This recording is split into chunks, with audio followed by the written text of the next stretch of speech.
Smart takes the shot. Later puts it up. Yes! Can you believe it? Oh, huge shot. Dreams to come true. As good as it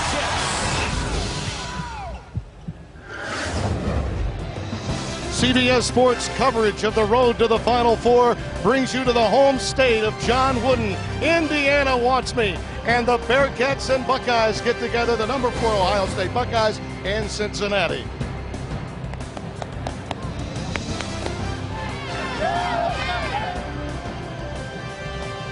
Hello, everyone, and welcome to Game 2. Well, you were in the Commonwealth for our earlier game, and welcome to Indiana. 2 outstanding teams, premier programs with history. The last time the two met, the 1962 National Championship. Names like Thacker and Hogue for the champion Bearcats of Cincinnati, and Hondo Havlicek and Jerry Lucas for the mighty Buckeyes from Columbus. Now they meet again, and the stakes are a little different here in the John Wooden tradition. Hello, everyone. We have Clark Kellogg by my side, Special K. You know, this is a very young team that Thad Matta has, but it's awfully good. Well, he's got 5 guys dubbed as the Thad 5, newcomers that have had a tremendous impact on this Buckeye basketball program this season. All are contributing at a high level in a number of different ways. But the marquee guy, the man in the middle, Greg Oden. Unlike any big man we've seen in college basketball in the last 2.5 decades, 2-time National High School Player of the Year, has missed 7 games due to wrist injury, but has played at a high level in the 2 games that he's returned. And this guy, Tim, has everything you want in a big man. He's got tenacity, but more important, he's got the mindset to want to play like a center at both ends of the floor. All right, Clark, let's get your singular in-game analysis. Well, you start with the Bearcats. They're undersized. That means they're going to have to play clawing defense. They've got to disrupt with their defense. For the Buckeyes, Oden gets a lot of rebounds, but everybody has to do some board work. And then finally, both teams. The Buckeyes make 10 threes a game. Cincinnati has to splash some J's as well. I guess that means the iron needs to be kind. Is that what you're telling me? Yes, sir. To the Bearcats. We'll be back with the opening tip here in Indianapolis in a moment. CBS Sports coverage of the Wooden Tradition presented by Ginn Resorts is sponsored by the Lexus December to Remember sales event, now through January 2nd. Ginn Resorts, a vacation at a Ginn Resort is unlike any other. And by refreshingly smooth Bud Light, always worth it.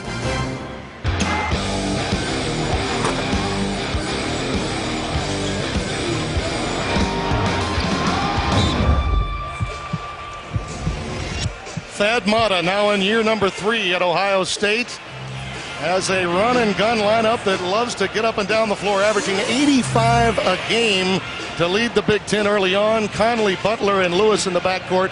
The front court with the aforementioned Oden, and, of course, Ivan Harris, an outstanding swing player as well.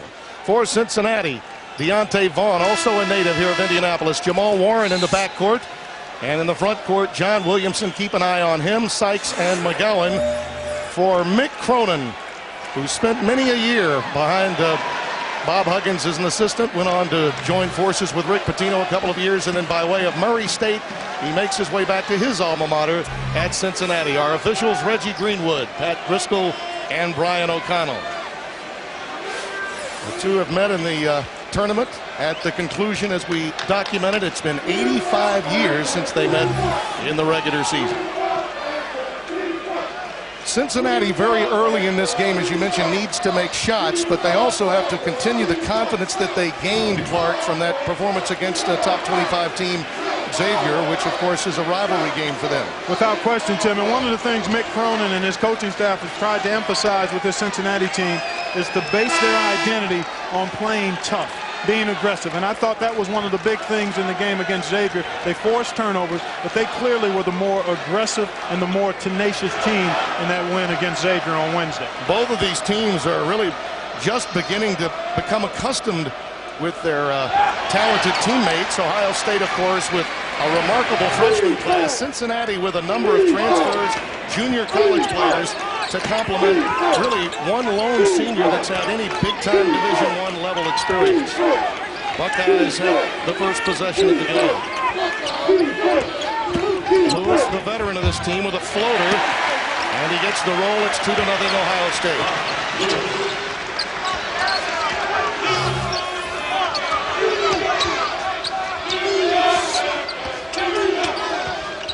those two losses by a combined 3 points. Wofford, perhaps the only real tough loss they got away from them. They had an outstanding performance in that game, still lost. Lewis gets it back, and he's fouled underneath. Warren and Sykes coming over defensively. And it's Warren, Jamal Warren, that picks up the foul. The Buckeyes are excellent at going from defense to offense in a heartbeat. They've got a number of guys that can handle and pass, and they really do look to take advantage of open court opportunities.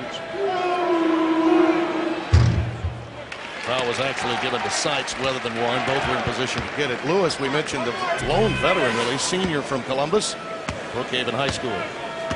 Terrific penetrator, has really improved as a defender and a three-point shooter. He can get to the bucket as well as any guard in college basketball.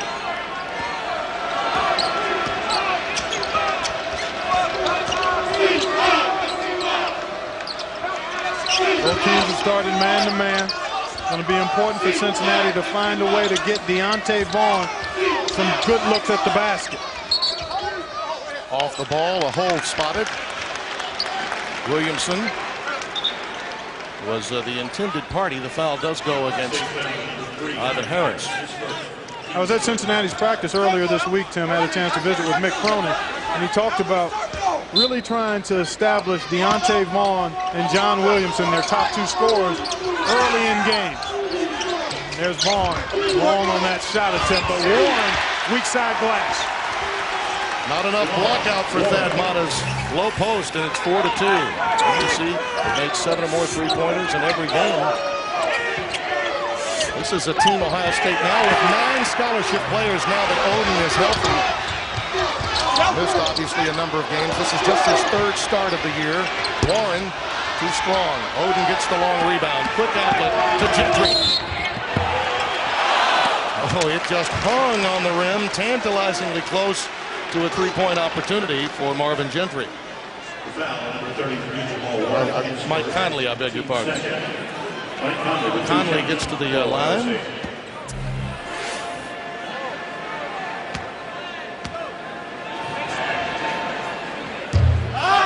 Let's take a look at the book, Clark, on Mike Conley Jr. He's an old head. He plays a mature game, has excellent feel, room service dime dropper. When he gives it to you, you're going to have a chance to simply catch and score. The jump shot is a little sometiming. A part of his game he's working on, but he has, there you see him not missing 2 free throws, but the big man there to clean it up.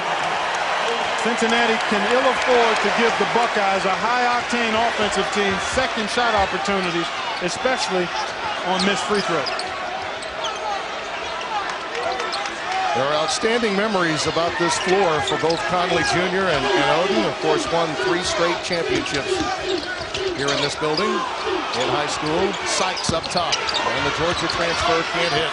Conley gets the long rebound. Numbers 4-on-2 to Lewis. Allen got off the top of the backboard, and the tip-in is credited to Ivan Harris. That was almost over the top of the backboard. But that's still in play. It has to go behind the backboard to be out of play. And on the top of the square is still a live ball. On the alley-oop, a foul spotted underneath. Well, take a look at Oden. Squeezing in between 2 Cincinnati Bearcats there. Williamson undersized, but never really got his body between the ball and Oden. And a good job by Oden to squeeze in there and not concede that defensive rebound. His strength is so beyond what any freshman would normally be perceived as being. I don't care what position you play on the floor, whether it's a wing spot or the low post. He is just so very strong, mature beyond his years. And now really having to learn to play with the left hand. He may be even more dangerous with that wrist injury. He may develop a bit more offense to his already incredible game that he has with his back to the basket. I don't think there's any question about that, because he's a hard worker, he's a student of the game, and he's used the time out of action to work on that left hand. That was a nice type out for Cincinnati, and Warren gets it on the other end. A nice shield by Williamson. Did you see that subtle move by number 45? Well said, partner. Good job by Williamson just to impede the progress of the OSU defender. And I would expect maybe Marcus Sykes, because Oden is defending him, to perhaps step away and try to knock down his perimeter shot. instead of picking and rolling with Sykes, I would expect the Bearcats to maybe pick and popping, and then he's got to be able to knock down some perimeter jump shots.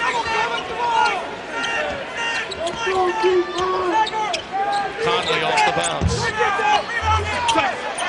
Rebound to Sykes. And a dump down to Williamson. Working past Harris. Oh, great move. A lot of help, though, by the Buckeyes off the weak side. That was a tough pass. Williamson anticipating a baseline move that was not coming from Marcus Sykes. Nice move here by Williamson, shoehorning along the baseline, but excellent weak side help by the Buckeyes there. One of the areas Thad Matta and his coaching staff want to see these Buckeyes get better in, understanding and recognizing where they are away from the ball defensively. And that time they did a good job adjusting to the drive. Thad Matta is 0 for the John Wooden tradition. Well, he's gotten a different uniform. We'll see how he fares here, of course, having spent time at Xavier as well as Butler here for a season in the Indianapolis area. And again, Oden taking it inside. He gets hacked. Buckeyes out to the early lead. Just over 4 minutes gone here in Indianapolis. North to 3 consecutive state titles. His teams were 103-7 at Lawrence North. Fellow Buckeye Mott Conley played with Oden in high school. This is a building that's been awfully kind to them and a city that has welcomed them with open arms. Now, they did lose that number of games, 7 games, and every one of those teams had an incredible talent that was going to play at another level. Well, you see Deontay Vaughn here today, played at Arlington. Eric Gordon is going to play at Indiana. Joe Crawford, you see, just a pretty good list there. Yeah, and interestingly, last night, Arlington Harmony met Lawrence North and ended their streak of consecutive victories, beat them by 2 points, 46-44. So if you're looking for some karma, it might be with Deontay and the underdog Bearcats today. Well, Jack Kiefer, the head coach, longtime head coach at Lawrence North, as you look at Greg Oden, stroking free throws with the left hand, and that's a pretty good-looking free throw. The percentage, obviously not much to be desired, but just the fact that he's at about 50% using his offhand from the line says a lot about his work ethic. What do you think of every time you see a college player use the offhand at the free throw line? Well, the Hank Gathers, Bo Kimball. Yep. Bo Kimball. Yep. Back in the tournament, that year in which Loyola Marymount did such a wonderful job, and Gathers died tragically on the floor at the conference tournament. Kimball paid homage to him in the NCAAs by shooting left-handed at the stripe. McGowan. Rebound. Pulled down by outstanding play inside by Othello Hunter. Another one of those bigs that Ohio State can go to.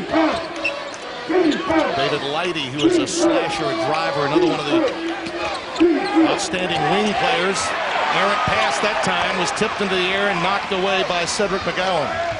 Good active hands. Offensively, you want to throw the ball where the defender's hands aren't. Using ball fakes and recognizing how you're being played. That time, Leidy assumed he could make that pass. Vaughn, a leaner. Well, I love his game, Tim. What he has is an old head game. He plays with a maturity level that you don't see in a lot of first-year players, and he's a power pack. I mean, he's 6'1" and about 200 pounds, and he knows how to effectively use it, and he can stretch it defensively with the three-point shot. Ohio State getting the help from Hunter. Count it, and a foul. The bump from Kroll. Timmy Kroll, the junior from Albuquerque. And Hunter on the offensive glass attacks. Anytime you can get dribble penetration, you break down the defense. Lanes to the offensive glass are available. That's Hunter once, twice, and good. Half of the Buckeyes' points already, Tim. Second chance points. Oh, yeah. They've been unable to hit from downtown, but very effective inside the arc, and there's another offensive rebound. This one by Leidy. Williamson gets the rebound.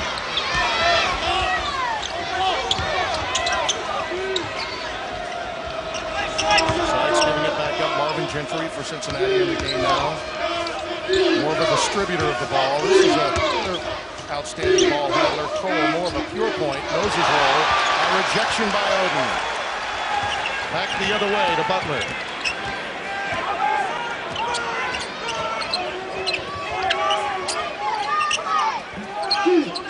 Daquan Cook looking to make the entry.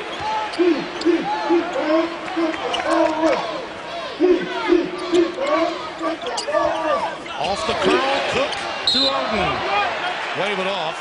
He was fouled prior to the shot. Well, take CBS Sports Line with you wherever you go on your internet-enabled phone. Access breaking news and in-depth stats, get expert video, live scoreboards, and even manage your fantasy team. Click on mobile at cbssportsline.com. Marcus Sykes picked up the foul, his second. And Greg Oden sits down. Whitey is on the floor, along with Ivan Harris for the Buckeyes. We mentioned Othella Hunter. His presence has been felt. Inside, there's Hunter again. Ian Laddie to go along with the backcourt duo, which includes Mike Conley Jr., the outstanding freshman for Ohio State. Good pressure by Laddie that time.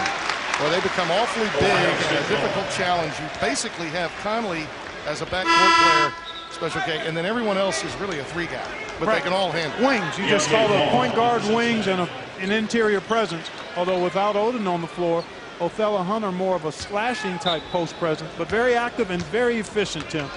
He's been a pleasant surprise with his skill level and tenacity on the offensive glass for Ohio State early in the season. Conley trying to work pick and roll, but it was well defended by Williamson. A pretty good show. Harris from deep. Ohio State an offer from downtown. Cincinnati needs to take advantage of some of these early misses from the perimeter. They trail by 5 with just over 7 minutes gone. Well, Cincinnati doesn't mind this pace, but they do have to become more efficient in the half court. Somebody's got to knock down some perimeter shots. Allen. Out there, and again, one and done as Ronald Allen, the senior from Los Angeles, as Artesia High School comes up dry. Daquan Cook ends the drought. He is a supremely talented offensive player. Comes off the bench, second on the team in scoring behind Ronald Lewis, but he can give you points in a hurry, Tim. Doesn't take him long to get it going because he can shoot the three. He's an excellent passer, and he can finish inside. Vaughn. Oh, did he split that double team nicely? Gives it up to Allen. Strong move. That ball was deflected. Conley tries to save it. Out of bounds to Cincinnati. 7 on the shot clock for the Bearcats. When we come back, Ohio State by 8. This year has been incredible. Kevin Durant, the all-everything player for Rick Barnes at Texas. How about Arizona's Chase Budinger, tied for the team lead in points per game at 17.5. Kansas's Darrell Arthur leads the team in scoring. And then there's North Carolina's Brandon Wright, part of the top-ranked Tar Heels freshman class. And Oregon's Tywan Porter, the diminutive one, leading the Quack attack at just over 19 a game. It's been an incredible start for these young players. Boy, outstanding start across the country. I've not seen Porter play, but the others I have seen, and all of them are very impressive with their skill set and their poise and their work ethic. I mean, you watch these guys play, and they try to get it done at both ends. So a terrific freshman class across the country. I mean, we're seeing one here, Deontay Vaughn, here from Cincinnati. Matt Bolden at Gonzaga. I mean, there's so many really good freshmen out there this year. Oden has come back onto the floor after the timeout. Ivan Harris with him. Daquan Cook. Thad Matta likes to rotate his players in and keep everybody fresh. Nobody averages more than 30 minutes a game. Everybody plays just about. And really, they've actually won at this pace, which is Cincinnati's. The Bearcats a paltry 3 of 11 from the floor. Williamson changes that with a nice runner in the paint. Nice job by Williamson, who has surprising range, even though he's an undersized inside guy. As he showed you there, he has the ability to go off the dribble.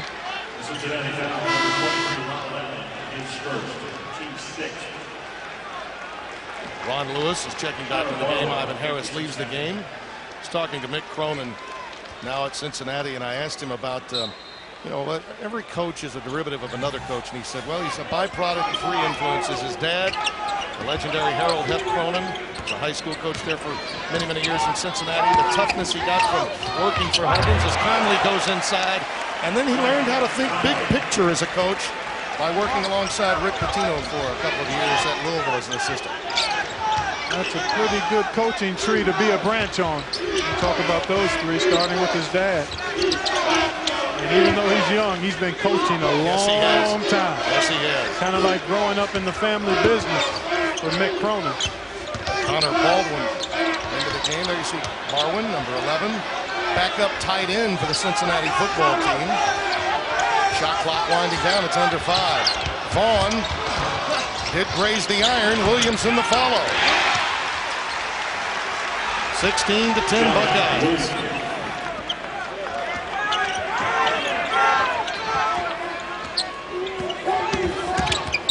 In a lot of respects, you have to say the tempo of this game is keeping Cincinnati close because they've not shot the ball well. Look at Conley here. Slithering and sliding to 2 points there.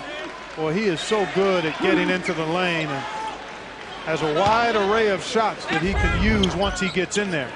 But you're right, Tim, when you talk about minimizing possessions, but another offensive rebound, that's the 6th one for Ohio State.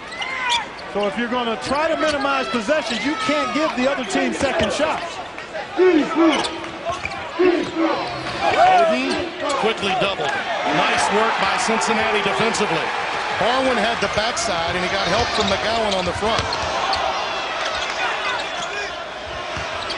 Barwin, nice. Right back to McGowan, but he did not launch. That was a good idea there for penetration and then pitching it out. But if you're on the receiving end of that pass, Tim, as you mentioned, you got to be ready to catch and shoot there. Barwin wide open. Too strong. Williamson up and over. Boy, he's been very active. That time he got right up and over the defender, Jamar Butler. Van Williamson now with the last 6 Cincinnati points. And the Bearcat faithful rise to their feet. In traffic, Lewis. Barwin coming over to pick up some help. Is whistled for the foul.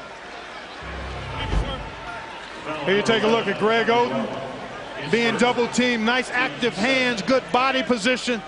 You're going to drop right down in here and double it up. Ball goes into the post. The defender of the passer goes inside. Active hands, good squeeze of the trap, and a turnover is forced.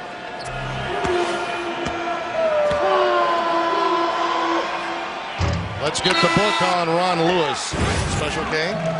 Well, the hoop is MapQuested. That's reference to his ability to get where he wants to go when he wants to go there. Trey. 58% shooting from behind the three-point line. And I indicated it earlier, has improved as a defender as his coaches have challenged him to get better at that end of the floor.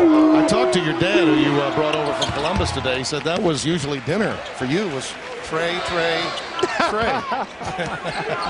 So he's got a completely different glossary than you, Clark. Well, I have never turned away good food.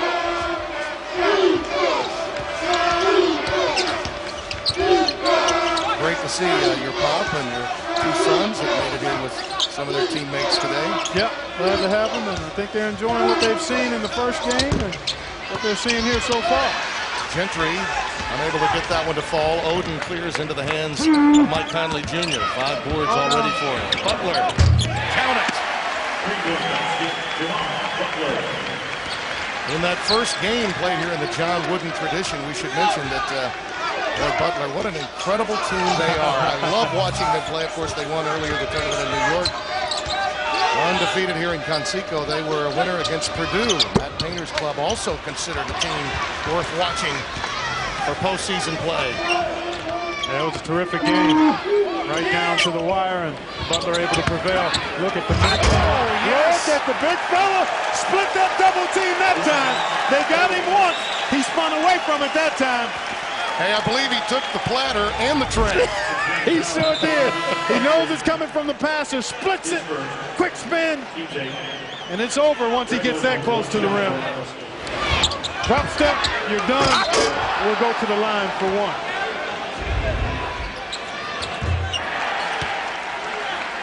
And he completes The old-fashioned three-point play. First double-digit lead of the afternoon. Ohio State by 11.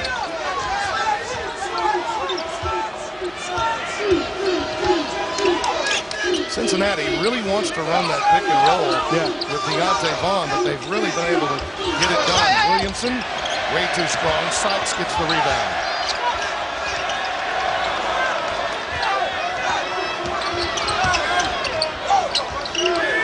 Sykes on the wing.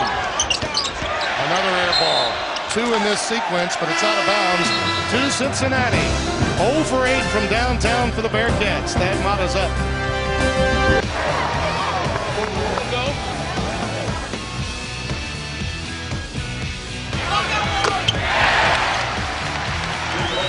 The number 4 Buckeyes have the lead, and in large part because Cincinnati unable to splash those Jays, Special K, that you were talking about at the outset of this game. They're getting some good looks. They're just not getting second chances, which Ohio State is. Yeah, exactly. That's the difference. And the Buckeyes doing a pretty good job of negating Deontay Vaughn. Yes. They've done a nice job preparing for the pick and roll, which is his is his bread and butter type play. And then when Cincinnati has gotten perimeter shots, the Buckeyes haven't conceded those. They've really challenged Hunter and Greg Oden, even though they're on the perimeter. They've been out there trying to challenge perimeter shots. With that rotation that Thad Matta loves, and he's done it everywhere he's coached very successfully, you know you can play hard for those 8 to 10 minute spurts, right? Exactly. Turnover to begin it. Jamar Butler brings it back for Ohio State. They look to add to their 11-point lead.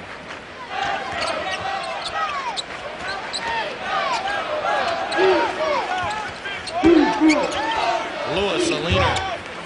Again, crashing the glass. Oden and Hunter keeping it alive. Well, tomorrow on 60 Minutes, some call him a redneck, others call him a country bumpkin, but everyone calls him funny. He's Larry the Cable Guy, America's hottest comic, and he's on 60 Minutes tomorrow.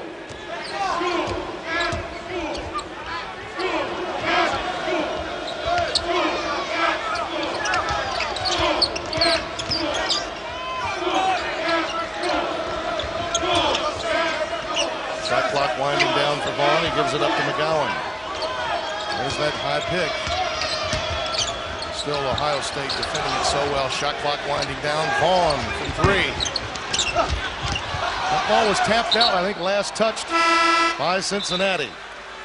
0 for 9 from downtown. Look at Greg Oden so far today. Well, he's an impressive player because of his size, but I like his tenacity. He's a big guy that wants to play big. He's not interested in being a guy out on the perimeter. He wants to dominate the paint and work at developing in those areas as a player, and that's refreshing to see. And because of that wrist injury, I mean, Daquan Cook gets the deuce. He is nowhere close to where he will be. He's probably at about 50% efficiency on the offensive end of the floor.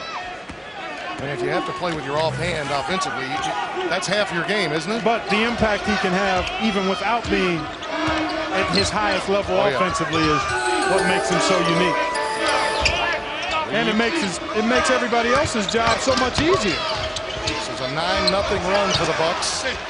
Gentry, a rare offensive opportunity a second time, and Oden rejects that idea. Lewis.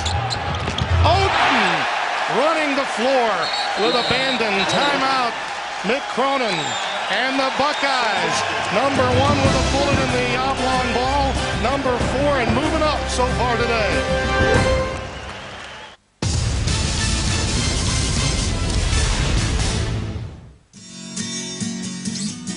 Our coverage of Hockey Night in Canada continues with an exclusive doubleheader, starting with an Eastern Conference collision as the Rangers take on Toronto. Then it's to the Western Conference as Minnesota run wild in Vancouver. A live and exclusive Hockey Night in Canada doubleheader tonight only on NASN.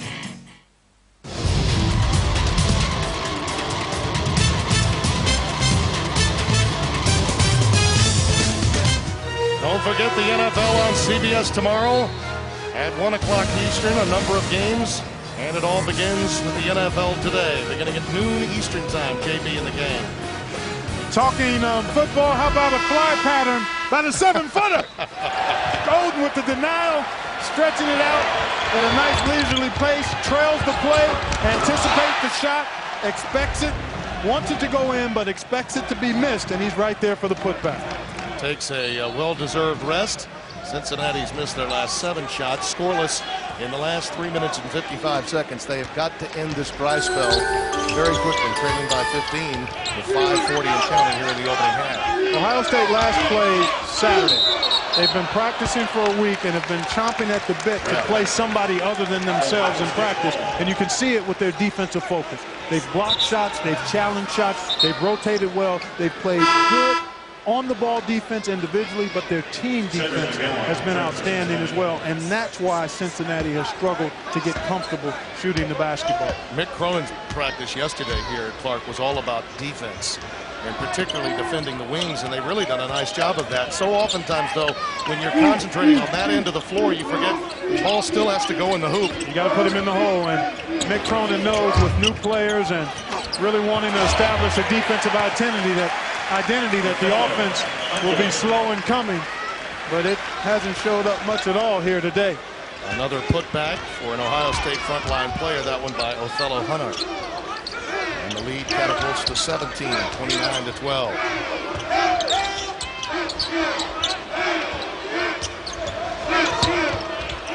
Warren in traffic was rejected but fouled. Hunter trying to swat it away. He and Conley were both over there. Othello collects the foul. Othello Hunter working the weak side glass and able to beat Sykes in there, who has the 2 fouls. Not much doubt he was the least publicized of the newcomers to this team, by way of Hillsborough Community College, native of Winston-Salem, North Carolina. High energy player. Let's take a look at the book on Jamal Warren of Cincinnati. Gives you some of that grit and gravel. He's a hard-nosed, tough guy, excellent penetrator, and if you're not careful, he'll take it right away from you. Give me that. He did a wonderful job defensively in the game the other night against Stanley Burrell of Xavier, an outstanding shooter. But, you know, he's good, but Daquan Cook is pretty good, too. And Daquan has other guys. I mean, you just can't lock in on one guy when you're talking about trying to stop Ohio State. That's why you can't lock up one guy and think you're going to beat these guys. Ivan Harris really starting to play at a high level as a senior. Had a tough first 3 years trying to figure out how to earn playing time. Started to turn the corner last year. And now is a solid member of the rotation and an effective three-point shooter. They're calling him the microwave now. Yeah. He just turns it up. Really impressed with how Ohio State is working defensively. 32-13, and in traffic, reach-in foul be credited to Harris. Buckeyes have done a nice job not allowing Deontay Vaughn to get going, recognizing that he and John Williamson are the bulk of what Cincinnati tries to get done offensively. Williamson has been aggressive and pretty effective here in the first half, but Deontay Vaughn is yet to get going. Williamson comes back onto the floor, replacing Gentry. Just over 4 minutes to play here in the opening half. Cincinnati has not hit from downtown yet, and they've thrown up 3 air balls. That leads to an easy one for Conley Jr. They've scored now. The Bucks have 10 of their last 12 possessions, and this is an absolute must timeout before an automatic one comes after the 4-minute mark that Mick Cronin's got to take. Got to be around. Tim Brando, Clark Kellogg, happy to have you with us. It's 34-13, 3:52 remaining, and Mick Cronin just at a point now where he's got to keep his team's confidence in check before he gets to the intermission. And that's a tough challenge for he and his players, because Ohio State is a terrific team and playing well. Cincinnati coming off that very emotional and hard-fought win against Xavier and facing a team that's extremely talented and well-focused here today. Just cannot get one to fall, either the mid-range shot or from downtown. Out of bounds, last touch by the Buckeyes. 34-13 Buckeyes. House in Indianapolis. Let's revisit, Clark, that singular in-game analysis we had at the outset. Well, not much happening for the Bearcats defensively. The Buckeyes able to do what they want to do. And then you look at the rebounds, everybody in the glass-eating party for the Buckeyes, and Cincinnati struggling to knock down shots.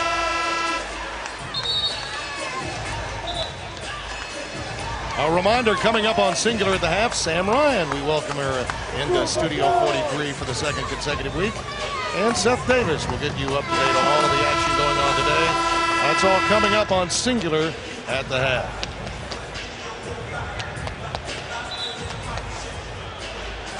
Ohio State, you mentioned chomping at the bit to play against someone other than themselves. Cincinnati, though, coming off that emotional win against a favorite Xavier team that's in the top 25. You wonder if some of that emotion spent is causing some mental fatigue because shots are not falling here in the first half. When you're dealing with 19 to 23-year-old young student athletes, no doubt, Tim, no doubt. It even affects the pros. So you know it has some impact, but the bigger impact is that Ohio State is making it tough for them with their defense, and offensively they've got so many different ways they can attack you. And Ohio State has been terrific on both boards. Oden back in the game along with Cook. Mike Conley Jr. launches from three. Oden working for and getting yet another rebound.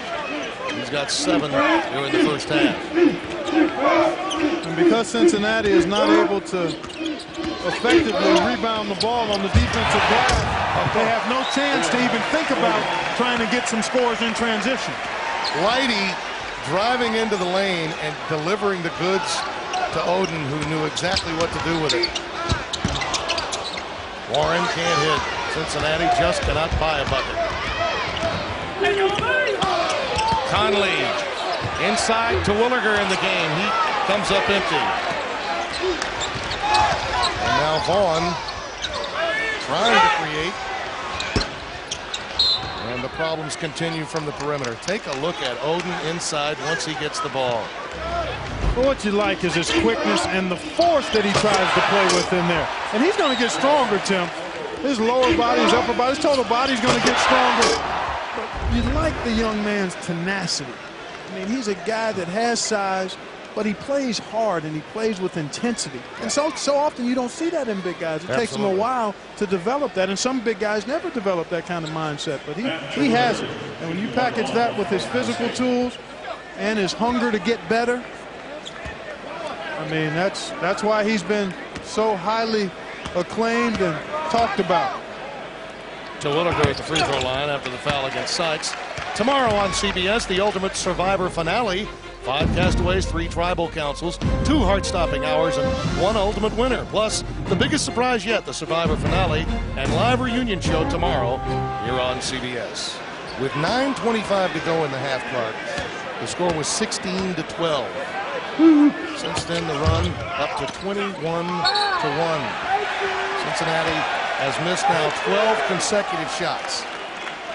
Well, the game is still about putting the ball in the hole, Tim. I know when we talk about teams and conference championships and NCAA championship caliber teams, talk about defense and rebounding, but you will not find any championship team that can't score. Yeah. You have to score the ball.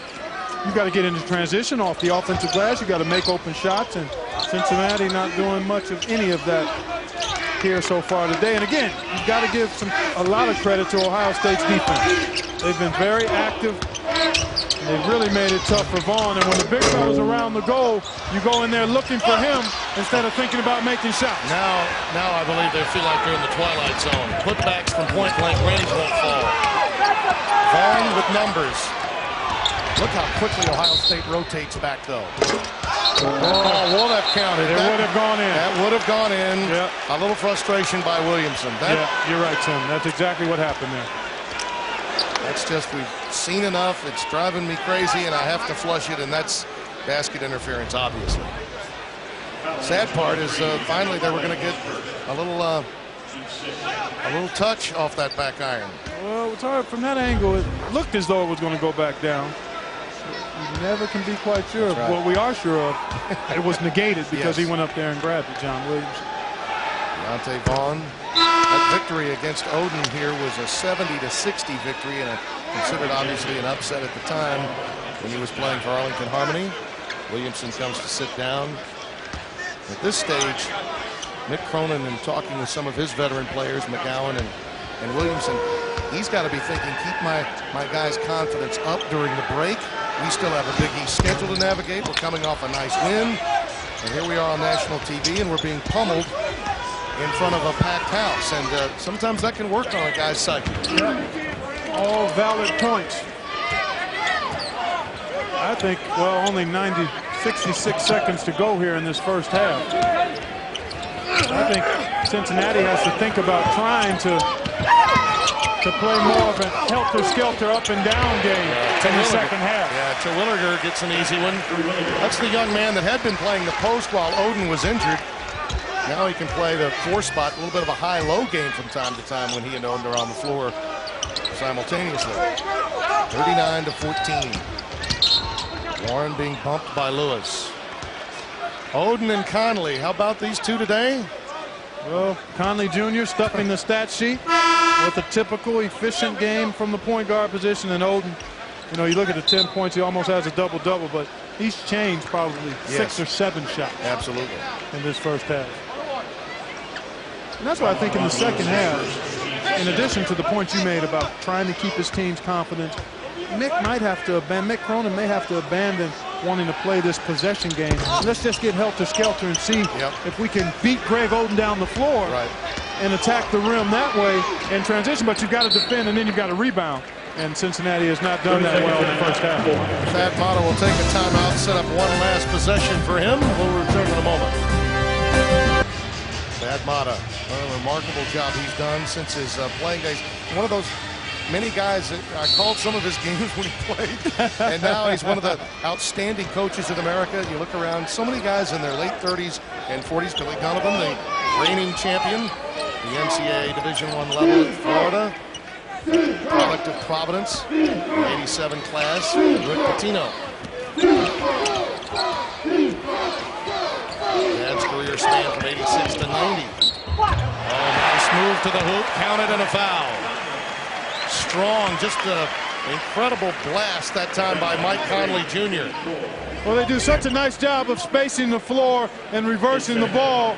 And if you have a poor closeout defensively, that's an opportunity for a guy like Conley, who's so effective going both ways, to get right into the paint. I thought Thad Matta had a wonderful line when he was talking about the recruitment of Mike Conley Jr. He said he called the house during the recruiting process to speak with, obviously, the son, but when he got the daddy, thought maybe he should ask for an autograph.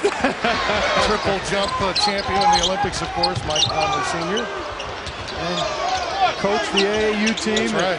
Conley Jr. and Oden and Cook have played on for the last few years. At halftime, it's now 42-14. Adjustments will be needed at Cincinnati, but right now let's go to Sam Ryan in New York for Singular at the half. Thanks, Tim. Coming up on Singular the Half, we'll get you caught up on today's action, including an undefeated Falls and Bob Knight, 1 win away from the record. After this message and a word from your local station. Hi, everyone. Welcome to Singular at the Half. I'm Sam Ryan with the score in Indianapolis. Ohio State leading Cincinnati 42-14. Seth Davis of Sports Illustrated joining me now, and the freshman Greg Oden just doesn't miss. Yeah, I got a feeling Cincinnati might not want to play Ohio State for another 44 years, but obviously Ohio State ended the half on a terrific run, but interesting to see him only be 3 for 12 from three-point range. That was really the personality before Oden got there, so they're still working that out, but obviously won't hurt them today. He certainly is, and getting right to the scoreboard, and a couple of top 10 teams meeting, a formerly undefeated Pittsburgh at Wisconsin on the break. That was Orlando Tucker for the Badgers lead. Yeah, we were all really anticipating this game, Stan, and it just ended up not being very close. Brian Butch had a career-high 27 points. That was him on the jam, and just too much Orlando Tucker with 32 points. And Pittsburgh's going to be licking their wounds off of this one. The bottom line is, defensively, they could not create the kind of game up and down they wanted to create. We go to Chapel Hill. The Tar Heels hosting UNC Asheville Bulldogs, and North Carolina's Wes Miller. The dish to Brandon Wright. Slams it in 23-8. North Carolina's Rashad Terry then feeding the pass to Brandon Wright again, who gets it done, 27-8. And you know, Sam, when I played in college, this is how I used to dunk, flat-footed. That's 7'7". Kenny George just deposits the ball in the basket, but this was all heels from the start. That is the senior Terry, again with the long three. North Carolina, an easy one at home, despite Kenny George inside. Yeah, your size too, right? Butler Bulldogs visiting the Purdue Boilermakers in Indy. Butler's A.J. Graves making the steal, drives to the hole, lays it in, and he gets fouled after the free throw. Bulldogs up 38-35. This is going to be Chris Kramer for Purdue on the steal in the open floor. Goes up for the slam. That tied it up at 46. Purdue down 3 at the end of the game. Terrence Crump misses the attempt that would have put it into overtime. And another impressive win for the Butler Bulldogs at 11-1, holding Carl Landry to a season-low 12 points. UMBC at Marquette earlier today. Marquette winners of my Final Four pick, Marquette. They're bouncing back. There you go. That's for a game seen earlier here on CBS. Kentucky at Louisville. Louisville's David Padgett in the lane, turns around, throws a half hook shot, drops in for 2 points, tie the game up. Yeah, Louisville wasn't making a lot of baskets today, Sam, but this guy was a career-high 18 points for the freshman for Kentucky. Jody Meeks really rescued them off the bench with Randolph Morris struggled all day with foul trouble. That's Joe Crawford on the jam. But how about Louisville? 3 for 24 from three-point range. Never thought you'd see that for a Rick Pitino coach team. Well, the Red Raiders and the Razorbacks in North Little Rock, Arkansas today. Texas Tech guard Jarius Jackson from outside sinks a three-pointer from the corner, an 18-point lead for the Red Raiders. But Arkansas's Darian Towns comes in off the rebound, slams home 2 points there, 35-20 Texas Tech. Yeah, and this is going to be Martin Zeno for Texas Tech with the lefty floater, 2 of his 17 points. And this guy had a terrific game today. Charlie Burgess on the drive. He had 19 today. And, you know, Sam, as you've heard, Bob Knight might be chasing a little bit of a record here, trying to catch Dean Smith. And now he's only 1 game away. But I'll tell you what, this is a really good win for Texas Tech. Balanced offensive scoring. They're going to be a team to reckon with in the Big 12. Certainly will be. Volunteers hosting Western Kentucky in Knoxville. Tyrone Brazelton feeding Jeremy Evans easy lane in a 6-4 Western Kentucky lead. And then for Tennessee, Jawan Smith going to sink the three-pointer. That breaks the early tie. Tennessee had an impressive big win over Memphis, largely because of this guy, Chris Lofton. You know he's a great three-point shooter there, putting it on the deck, driving to the basket, and he's fouled. Western Kentucky has a very good guard themselves in Courtney Lee. How about the Stetson Hatters at the Canes? And Stetson's A.J. Smith has a shot blocked by Miami's Raymond Hicks. His teammate, Jack McClinton, making the outlet pass ahead to Brian Asbury. Hello. Hurricanes up 16-3. Yeah, McClinton's been a real early surprise for Miami here. James Dew's going to make the three-point shot. They need an easy win after that shellacking against Mississippi State. Texas State at Texas, and Rick Barnes going for his 400th career win today. Texas guard DJ Augustine putting it up and knocking down his second three-pointer of the game. The Texas lead 13-8. Augustine was terrific in that win over LSU on Sunday, knocking down a 3 there. And this is going to be another pretty good freshman, Kevin Durant on the steal, the windmill dunk, and Augustine throws the alley-oop to Durant inside. Good sign to see Kevin Durant working inside. He's a very good three-point shooter. Texas needs him to get to the rim, and that's what he's doing today. As for the Wolverines hosting Northern Illinois, and Michigan guard Reed Baker grabbing the pass from Jarrett Smith, pulls up, knocks down the 3. Michigan by 5. Wolverines guard Deion Harris feeding the ball down low to Courtney Sims. Sims finishes. Yeah, Sims had a big game today, and Michigan's just a different team when he's this active around the basket. That's again Sims with the dunk, and here Deshaun Sims is going to feed the ball to Javon Shepard for the alley-oop. But Courtney Sims, 21 points, 13 rebounds, a nice home win for Michigan. Let's see him do it against UCLA. Well, the road to the Final Four continues next Saturday at 2 o'clock Eastern with a power-packed doubleheader. You will see either Michigan and top-ranked UCLA or Boston College and 12th-ranked Kansas. That'll be followed by number 4 Ohio State and 5th-ranked Florida. A reminder, CBS Sportsline is your destination for complete college basketball coverage. Follow every top 25 game with live scoreboards. Plus, check out Clark Kellogg's new weekly column exclusively on CBSSportsline.com. And be sure to tune in tomorrow for the NFL on CBS. It's regional action. Many of you will either see the Steelers and the Panthers or the Broncos and the Cardinals. And it all begins at noon Eastern with the NFL Today. Well, thanks for watching Singular at the half. The second half, Ohio State, Cincinnati is coming up.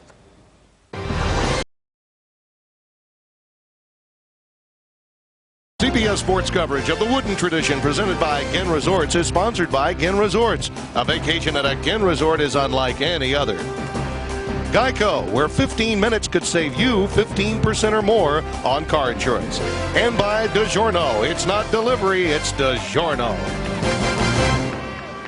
The iron was downright rude to Cincinnati the last 9:44. They did not get a field goal, and they're trailing by a bundle here. Clark Kellogg alongside Tim Brando. Well, Greg Oden has a double-double. That's a shoe-in. A triple-double not outside the question really going into the second half. Well, he is a tremendous force, Tim, and he does it at both ends, and he does it within the team concept. He can score the ball because he's got excellent quickness, good hands, and he goes strong to the rim. Defensively, he's got such bounce and timing that he challenges and blocks shots, and he gets to the offensive glass. I mean, he does it at both ends of the floor. Take a look at our Ginn Resorts halftime stats, and it's just a blowout in every category. And you think, really, the Bearcats hung in there early because Ohio State was struggling from the perimeter. McGowan and Sykes, between the two of them, average almost 20 a game. They both went scoreless in the opening half. Only 3 Bearcats in the scoring column. Not enough against a team like Ohio State, and you knew it was going to be an uphill battle for Cincinnati. You just knew they would have to make some shots early to try to stay tight, and when they didn't, the Buckeyes were able to push this to a 28-point lead. And they've done a nice job defensively on Vaughn, although he's able to work himself into a bucket there. Yeah, I'm going to be very interested to see how Deontay Vaughn responds, because you know he's going to have a real chip on his shoulder in the second half. He's a championship player from this town just as much as Oden and Conley Jr., and I've got to believe he'll be leading by example for Mick Cronin's team here in the second half. There's the alley-oop. Oden uptown and downtown here in Indianapolis. Well, Cincinnati has no answer for that because they just don't have the size to contend with Greg Oden. Vaughn looking to run that pick and roll, and again a quality show by Harris in traffic. Let's take a look at the Thad 4. Look at that. Impressive numbers, and all of these guys have scored in double digits. Cook comes off the bench. And one of the things that really impresses you about this Ohio State team, and this is my 3rd time having a chance to see them live, is their unselfishness. They really make the extra pass. They try to help each other defensively. They're concerned solely about winning, and they know the offense that they play provides opportunities for everybody to shoot the ball and to score the ball. Sykes with his first points of the game. They come at the free throw line. You know, you look at the first half minutes played. 8 guys played for Ohio State. The leading minutes guy was Conley Jr. with 13, and everybody else played somewhere between 8 and his 13. That's balance. Oden baseline, jump hook, counted. Right over Sykes. And really no time to defend it. Absolutely no time to defend it. And even if you did, what would you do? Just hope he misses it. That's about it. 6 out of 6 from the floor now for Oden. He came into the game. He's only played a couple of ball games, and he was shooting 92% from the floor. He has done nothing to hurt that here today.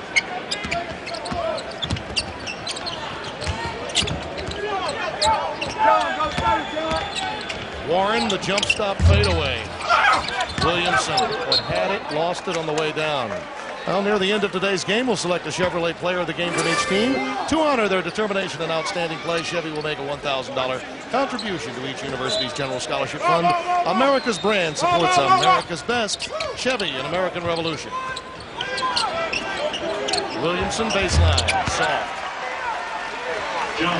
Native of Columbus by way of Marion Franklin and Cincinnati State, where he played for the video coordinator for the Bearcats and a former Cincinnati player, Andre Tate. It was Tate that lured him into coming to Cincinnati, hoping that perhaps Mick Cronin would be named as head coach, and he was. In fact, in the recruiting process, he actually said to Mick Cronin, "Coach, do you think you might go to Cincinnati?" And he did. His prayer was answered. It's a 3-second violation. First one called on the day. Cincinnati gets it back. There you see the line on Oden. He's only missed 1 field goal all season. He's the first Buckeye freshman to begin his career with a double-double since your old pal Herb Williams in 1977. Herb had a phenomenal career at Ohio State, a long career in the NBA. Currently serving as an assistant coach with the New York Knicks. And you just talked about John Williamson prepping at Marion Franklin. That also is Herb Williams' alma mater, Marion Franklin High School in Columbus. Conley gets the long rebound and brings it back quickly. Sets up a wide open jumper. Does not fall. See, this is what Cincinnati has to do. I think they've got to try to do this because they can get to the rim if Oden is trailing the play.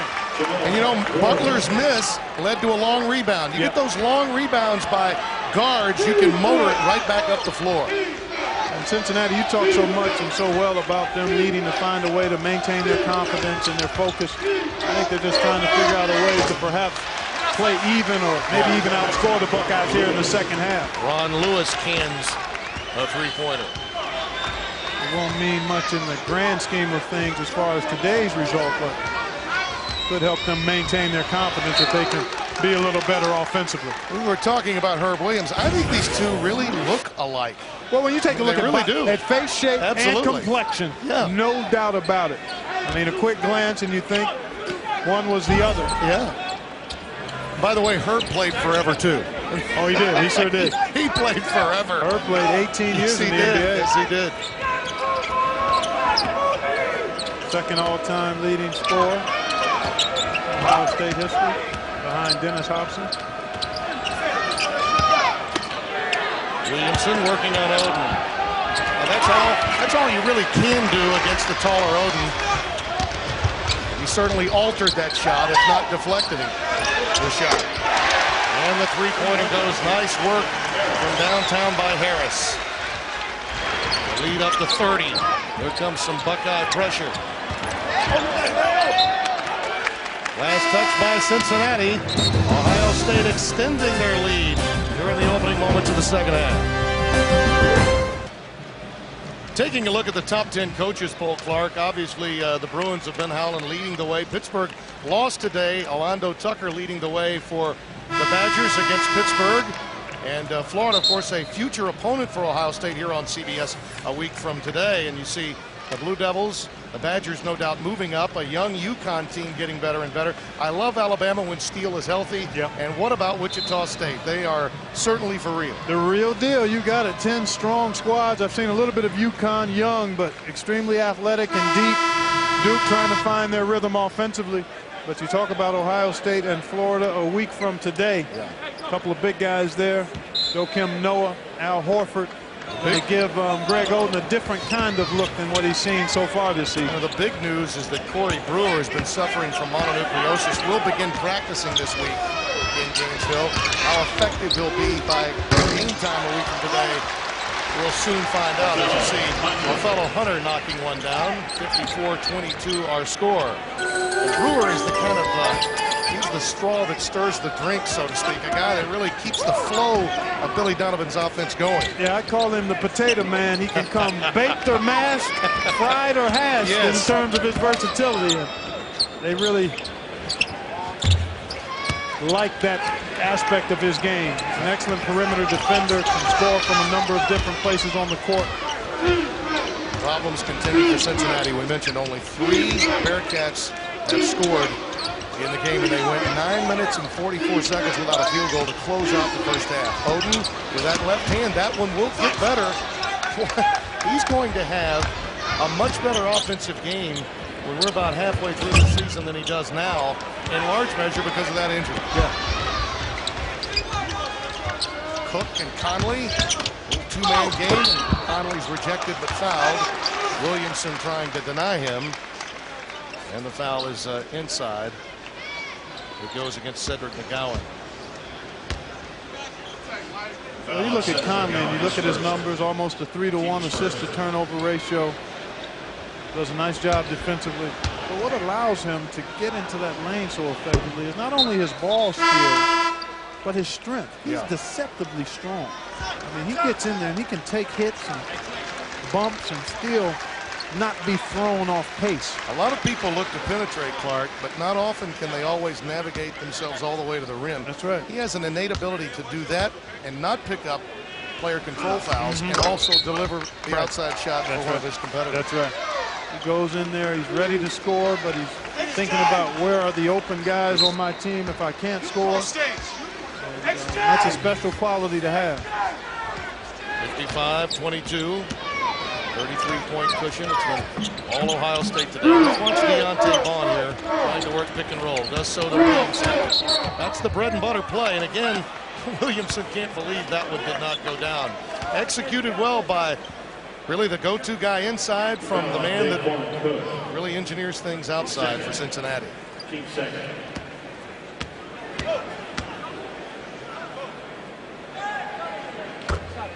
One of the things that Mick Cronin is counting on with his young team, and when I say that, they come from different locations. So many players have not gotten a lot of playing time. Really, the captain, McGowan, the only one to play at the Big East level. Right. He really hopes that these guys will remain tough, play hard on the defensive end, and in many respects, this second half will go a long way in his finding out how tough this team is going to be, mentally as well as physically. And that's a good point you make, Tim, because you're dealing with a bunch of new players, and you find out different things about them based on the circumstances and situations they find themselves in as a team. Some of it you discover in practice, but there's nothing like the crucible of game competition to find out who guys are and what they can do. Numbers, Williamson decides to solo. And again, Othello Hunter running the floor defensively, altering that shot. Daquan Cook! Oh, and Whitey with a pass that absolutely made Cook's eyes light up. Deliver the leather and then bring it home.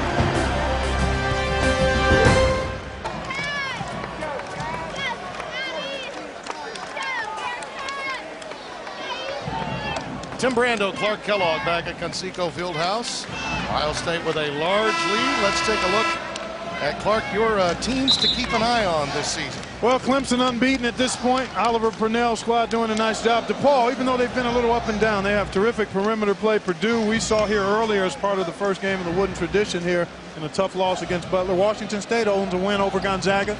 And Tony Bennett doing a nice job there.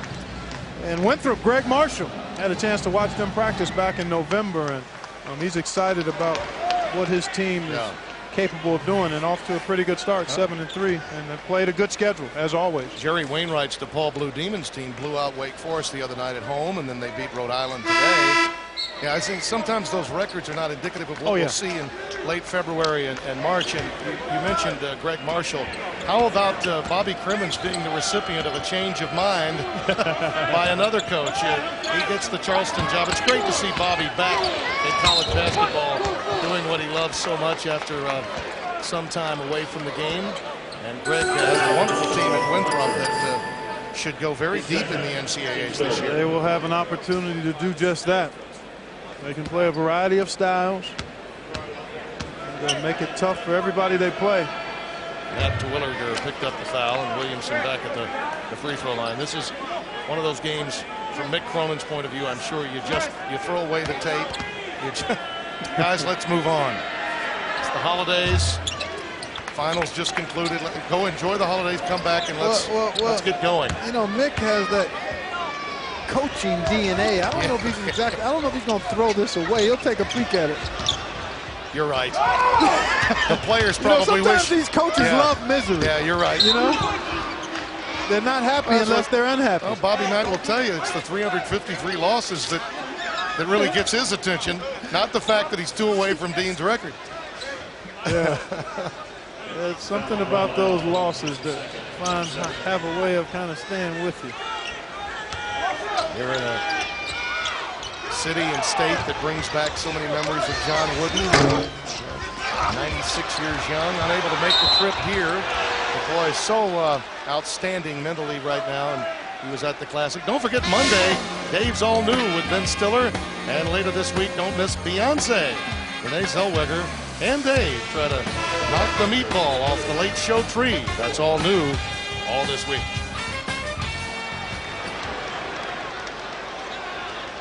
I've got another team for you to keep an eye on. Okay.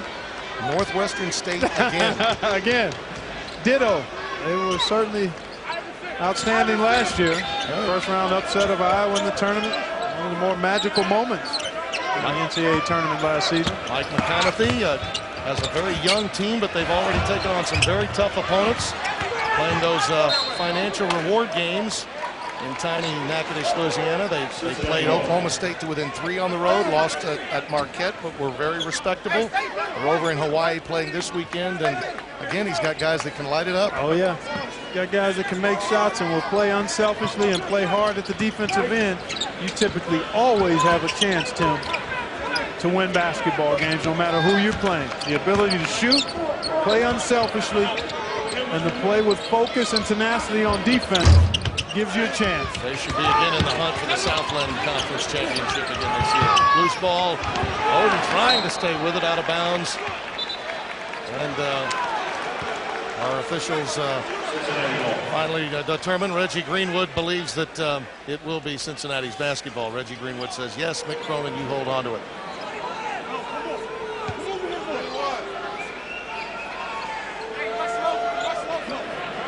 Connor Barwin has come back onto the floor for the Bearcats, number 11 in white.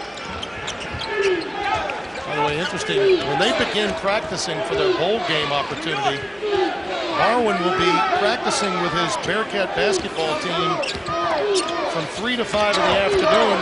He'll be practicing earlier in the day with the football team. So he'll continue, he'll have 6 hours of practice in both sports. And there's a rejection by Oden.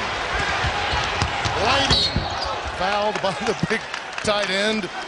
Said, I'm not going to give you that freebie, did Barwin. You'll have to go to the line and earn it. Timeout, 11:42 remaining. The number 4 Buckeyes with a huge lead. Magnificent centers in the past and the impact they had in their first seasons. Now remember, of course, in the days of Russell Chamberlain and Lou Alcindor, you could not play as a freshman, but no doubt the impact was incredible. Well, this is instructive to me just from the standpoint of how great these guys were in their first season in college basketball. And it also points out that greatness can be defined based on the different eras. Now, Greg Oden's numbers may not match up to those numbers, but his impact and his future greatness could equal out to what those guys were able to do over the course of their college careers. And obviously it's yet to be determined, but you see so many of the qualities that you like to see in a player that could be a game changer, a program changer. Yeah.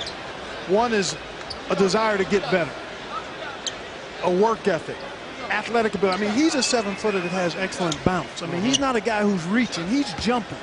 And he's wants to play big, which puts you in mind of those guys. They didn't want to play as small guys. I mean, Lou Alcindor was graceful, but they wanted to be dominant post play. But if you look back at how gaudy those numbers were for Alcindor, Chamberlain, Russell, the thing I think we sometimes forget is that the wing player of today is a lot taller and usually more athletic than the wing player of that era, which is one of the reasons why they gobbled them up. Yeah, and that's part of the point I was making about the different eras, whereas greatness could be defined or at least looked at in terms of high volume numbers, but you have to take it in context. And the point you make is a good one.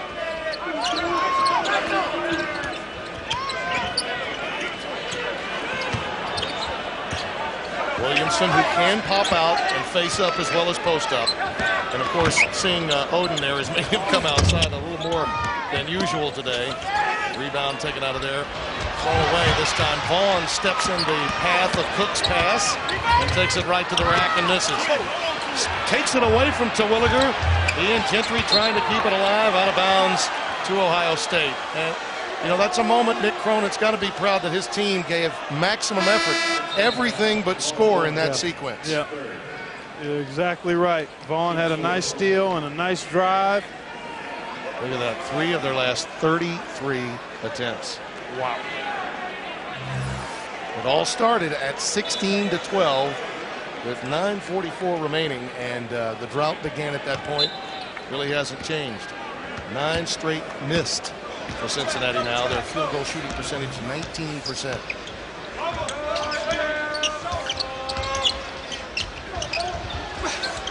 Harris popping out. Warren on the wing. At long last, they hear the nylon song in Cincinnati. 59-26.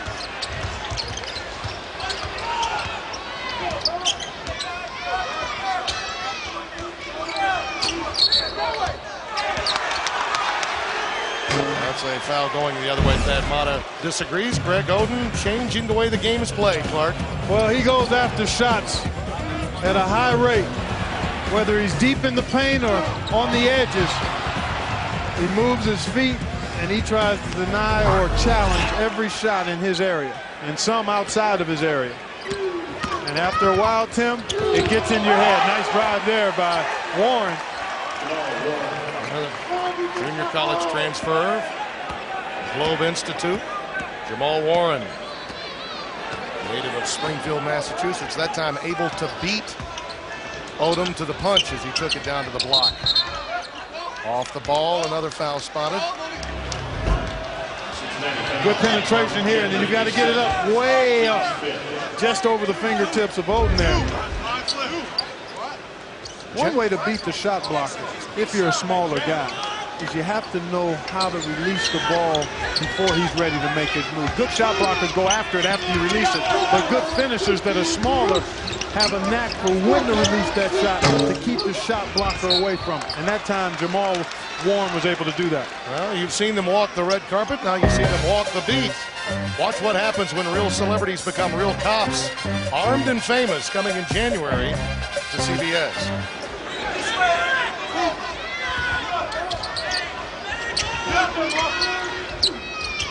Butler with the dump down.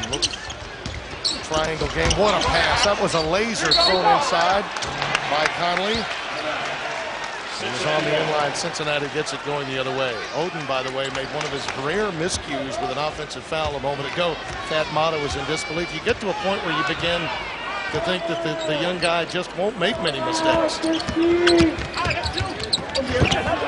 Rejection.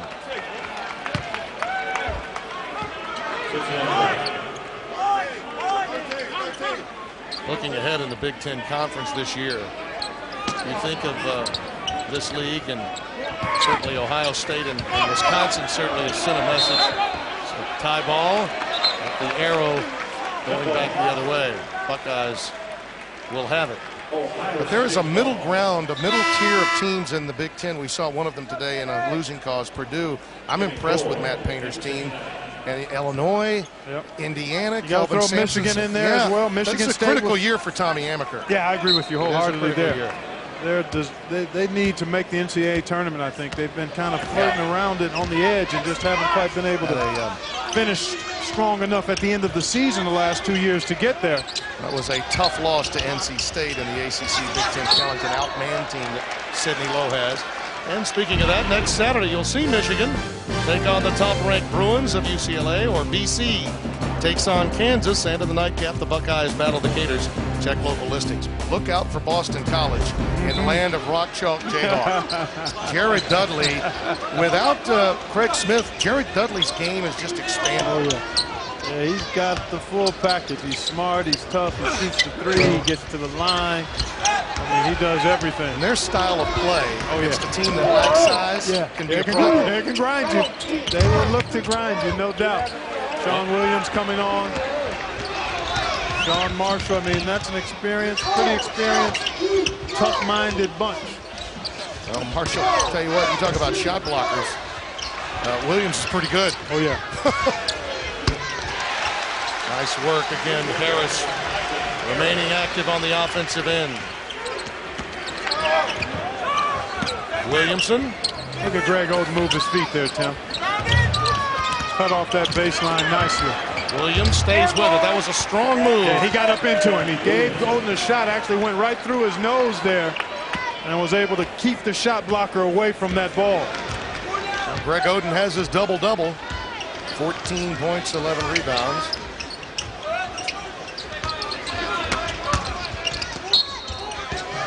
And the foul spotted underneath. Once again, a strong move by Ron Lewis. And we've got a timeout. Buckeyes by 32 here in Indianapolis.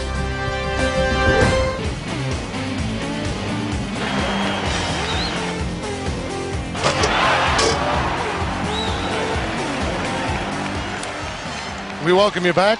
Tim Brando along with Clark Kellogg, and let's take a look at our game summary. 0 for 17 from the three-point arc, and Clark, you mentioned that they were going to have to shoot well if they were going to stay close. Cincinnati, it simply has not happened. Yeah, it hasn't happened, and a lot of that is due to Ohio State's defense, but Cincinnati just doesn't have the firepower to make it happen on the offensive end of the floor. And then when you start factoring in Greg Oden blocking shots, challenging shots, Othello Hunter doing the same thing, it just became a situation where Cincinnati just unable to find any kind of rhythm at the offensive end. Some might begin to wonder why Thad Matta's not played more personnel, particularly Oden getting a lot of time. I think getting to play in Indianapolis is something that the kid treasures. It's something Thad Matta wants, and frankly, there aren't many bodies. You know, as many guys as they play at Ohio State, you've only got 9 scholarship athletes available to you. Yeah, well, he maxes it out. Yes, he because does. He spreads the minutes, massages the minutes, and quite honestly, they have not been challenged other than the North Carolina game, and they played very, very well in that ball game. I asked Thad Matta yesterday at practice, did you think at all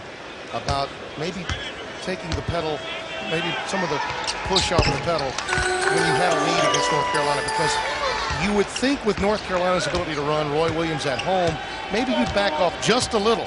And he said absolutely not. I know exactly what he told you. Under no circumstances. Exactly what he told you. He is pedal to the metal. He's got an aggressive mindset, and that's part of the reason. Oh, you got great hands. How do you do it? Yeah, Reggie Greenwood with a high five. Sweet. And that's part of the reason that so many high-level players are thinking about Ohio State's style of play, the way his Stad and his coaching staff approach the game, and the development of their players and their teams. There are times when coaches will actually say to you, you know, I've got a system in place, and I absolutely want my guys to know that we're going to play it regardless. But there are those times when you wonder if a coach ever has any doubts, particularly when he's the road team. And as the buzzer winds down, Sykes unable to hit, again, the ball halfway down the cylinder and then popping out, which has been the story for Cincinnati all day long.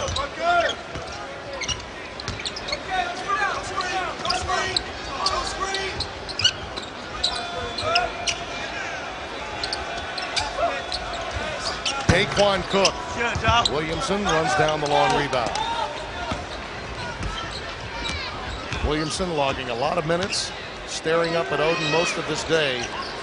Does have 13 rebounds, so he's stayed as strong as he possibly can throughout the course of the afternoon, mentally as well as physically. Kroll, not known for his shooting. He's more of a distributor of the ball. Again, he's unable to hit. Still 0-for from downtown. Othello Hunter has it knocked away by Miller.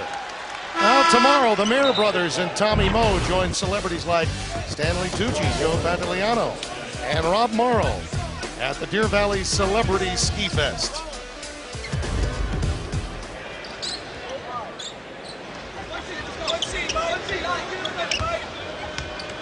Lewis, Harris, Conley Jr., Othello Hunter, and Daquan Cook all on the floor. Ohio State. Oden may be done for the day. 6 and change remaining. Well, the Thad for the big 4 of Matta's club. I'd say that's productive, wouldn't you? Very much so. You've got Oden with the double-double, and there you see Daquan Cook, who averages about 17 a game. But in a game like today's game, where they've controlled it pretty much from the start. Brandon Miller, the walk-on, ends the drought for Cincinnati. 1 of 19 from downtown, and it's the walk-on that delivers the first 3. And there's a quick answer from Harris, 66-33.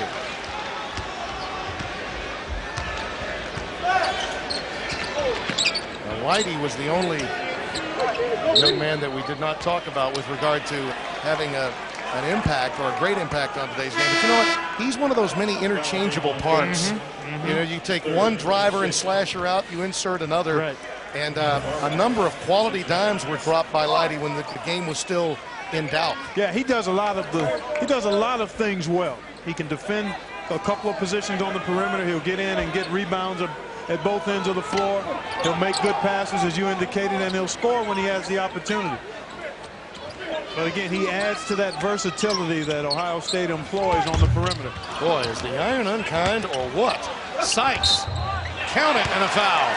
And we're not in the business of rooting, but at a certain point you say, allow this kid to make a shot, will you? Yeah, exactly. And Sykes doing a nice job here carving out space on the weak side glass. and able to get himself to the line. Not really a physical player. He's a guy who hangs around the perimeter and has a nice stroke, but just hasn't been able to get it going today. And I think he was shaken up early when he was challenged by the ever-present Greg Oden. The hex of your singular game analysis, the splash crash. It just did not fall for Cincinnati from the perimeter today. Well, Ohio State had everything to do with that. Again, Harris a drive. Baseline quickness is so evident with this Ohio State team. Warren, nice move with the ball, and there's Barwin to follow. But again, Warren set all of that up with a wonderful move with the rock. Well, he's the one guy that has been able to be somewhat effective here today. I like his energy, too. Yeah. He's a mature kid. And we talked about him giving you that grit and gravel. He's a guy who really competes hard. And on a day when everybody else has struggled for the Bearcats, John Williamson has had some moments as well. Yes, he has. 13 boards. A lot of rebounds to get, though, when you're shooting that poor percentage. Plenty of caroms available. There's a nice double team by Warren again. Helping out Brandon Miller as the on-ball defender. Barwin trying to keep it alive. Oh, that tough tight end. Can't get it to fall. And again, nice defensive work by Cook. Every shot is challenged. Every one of them. Boy, good work by Barwin, though, to actually get that second opportunity. Just move people out for that offensive rebound. Sykes, the ex-Georgia player, who transferred over with the rebound. Ball rejected by Hunter. Thad Matta counts deflections. There have been many of them today. Their defense has been superb, too. Oh, rejects and deflects all day long. They have been an eraser down low. 66-38. Extravaganza, John Wooden, a three-time All-America at Purdue, member of the 32 national championship team, coached Indiana State University from 46 to 48, and then went out to the West Coast, where he became the legendary Wizard. And by the way, he doesn't like being called the Wizard of Westwood, but there are other coaches who are working their wizardry at other locations now. Mike Davis, Calvin Sampson, they just kind of flip-flop there, and you see Kansas State, Bob Huggins. Andy Kennedy, who did a terrific job last year with this Cincinnati team, and Fran Dunphy, one of the outstanding coaches. Actually, Cincinnati just beat Temple last weekend. Came from behind in the second half with stifling defense, but yeah, John Chaney, of course, the legendary coach at Temple, out, and Dunphy replacing him. I'll be very interested to see how Andy Kennedy fares down in the SEC. He's from that part of the world, and it's been tough at Mississippi since Rod Barnes got them into the NCAA some 6 years ago. And in that division, in the SEC West, where you've got Arkansas, Alabama, LSU, it's a tough take. Oh, it is. That is a tough take. It sure is. Williamson. He's fouled. That quick move. Othello Hunter picks up the foul. I think it was pretty well known, though, at the end of last season, at the regular season, the final home game for Cincinnati, Andy Kennedy had Bob Huggins come and be recognized and got hugs from all the players. It was at that point I knew Andy Kennedy would not be staying at Cincinnati. There were a number of jobs beginning to open, and I thought he would likely be somewhere else. Yeah, but you know, you think about it, there are programs, and many of them are totally identified with certain coaches. You think of Georgetown, you think of John Thompson, you think, and I certainly think Bob Huggins left a legacy of toughness that frankly Mick Cronin knows about and embraces. Oh, sure. He was a part of Bob Huggins' staff at one time as an assistant. I mean, they're not going to have dinner with one another that often, but there's a healthy respect between those two. Without question. And Mick Cronin, a native Cincinnatian, so while Kennedy did an outstanding job and perhaps deserved look at that era to be retained, Mick Cronin, a nice hire, and boy, he not only you talk about toughness and an identity, but also success. Yes, with Bob Huggins. Absolutely. And interestingly, when he got hired to Kansas State, I was interested to learn that one of the men that recommended him for that job as a consultant was Eddie Fogler, who knew the athletic director at Kansas State, thought that he might be just the perfect fit in Manhattan, Kansas. Stir things up and get it turned around. It's just a matter of when, not if. Bob Huggins and the Kansas State squad will get on track and put together winning seasons.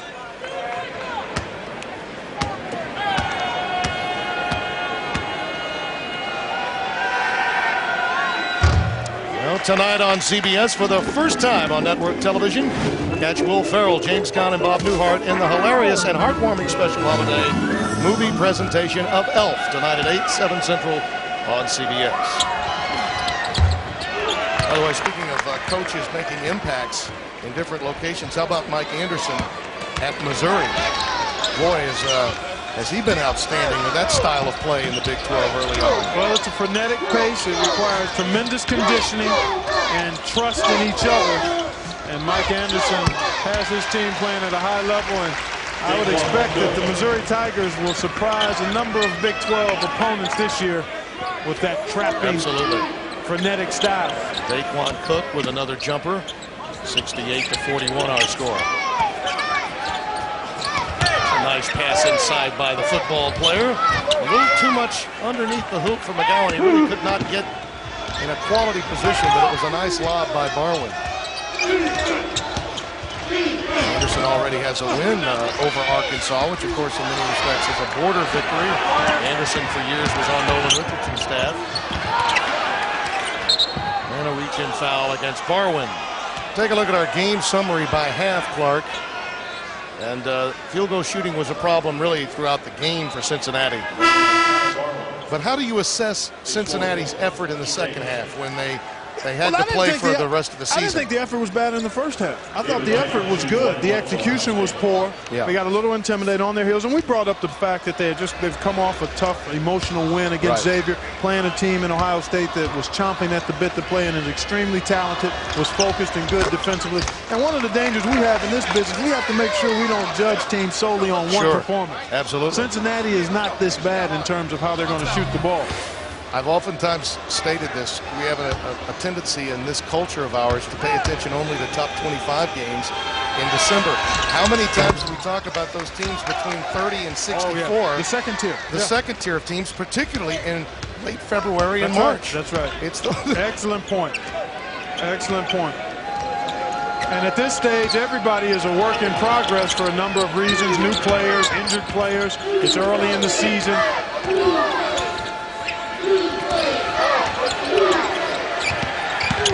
You don't have any problem keeping Ohio State amongst the top 5 or 6 teams in the country. Brandon Miller, the sophomore from Cincinnati's Indian Hill, was a conference player of the year in high school, has the 2 threes that Cincinnati has on its worksheet today. 70-44.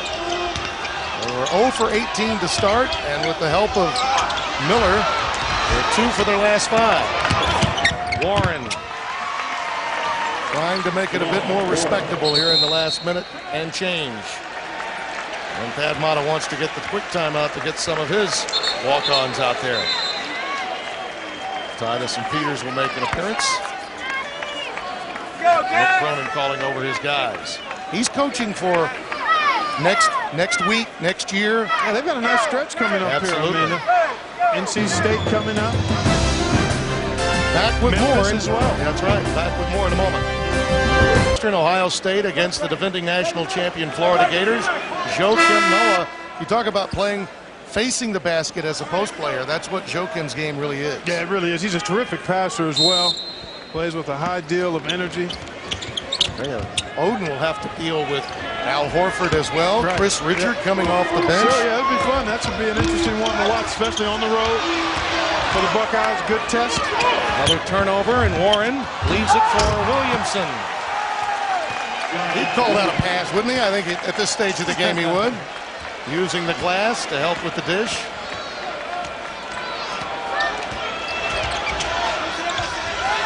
Yeah, that'll be a fun game. I don't recall a year in which we had more enjoyable non-conference games, Clark, in November and December than this year.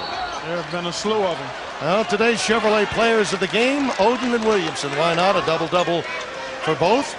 In recognition of their determination and outstanding play, Chevrolet will make a $1,000 contribution to each university's general scholarship fund America's brand supports America's best. Chevy, an American Revolution. I think in a lot of respects you have to give credit to the NCAA Tournament Selection Committee, Clark, for mandating and putting a premium on non-conference games. That's why we're seeing such outstanding matchups in November and December. Well said. Teams recognize the importance of playing other good teams on neutral courts or even on the road. By the way, John Williamson's 15 points and 15 rebounds. There you see him. Now he's up to 17 with that last hoop. That is game highs for him, and double-doubles that he'll not soon forget. I think of players like Pete Michael, Ruben Patterson, Herb Jones, power forwards from Cincinnati. He's a little undersized, but played. He's got all of that, doesn't he? Played bigger than they were.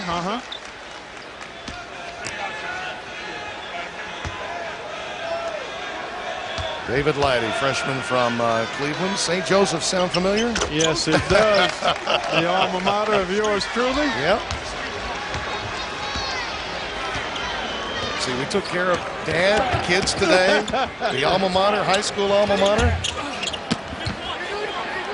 And the final rebound of a missed Cincinnati shot signals a victory. 72-50. The Buckeyes over the Bearcats.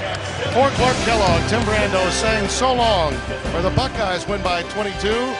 It's a special movie presentation tonight on CBS, the world premiere of Elle, followed by 48 Hours Mystery. We'll send you to Sam Ryan in New York after these messages. And don't forget, this has been a presentation of CBS Sports. It's home to the men's NCAA Basketball Championship.